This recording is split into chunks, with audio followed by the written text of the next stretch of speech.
একগুচ্ছ চাবি। সলিল চৌধুরী। উত্তরাধিকার সূত্রে পেয়েছি শুধু একগুচ্ছ চাবি।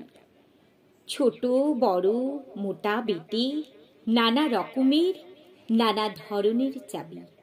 মা বললেন, যত্ন করে তুলে রেখে দে। তারপর যখন বয়স বাড়ল, জীবন এবং জীবিকার সন্ধানে পথে নামতে হলো, পকেটে সম্বল শুধু সেই একগুচ্ছ চাবি।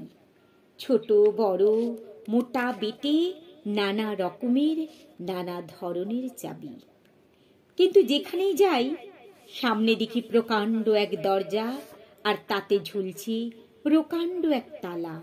পকেট থেকে চাবির গুচ্ছ বের করি, এ চাবি সে চাবি ঘোরাই ফেরাই, লাগে না, খোলে না। শ্রান্ত হয়ে ঘরে ফিরি। মা দেখেন আর হাসেন, বলেন, ওরে, তোর বাবার হাতেও ওই চাবি দিয়ে ওই দরজাগুলো খোলেনি। শুনেছি নাকি তাঁর বাবার হাতে খুলতো। আসল কথা কি জানিস?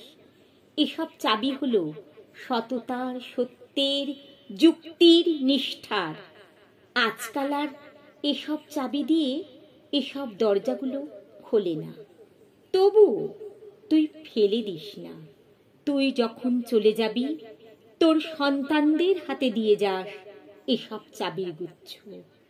হয়তো তাদের হাতে, হয়তো কেন, নিশ্চয়ই তাদের হাতে একদিন ওই সব সততার, শক্তির, যুক্তির, নিষ্ঠার চাবি দিয়ে জীবনের বন্ধ দরজাগুলো খুলে যাবে, খুলে যাবেই।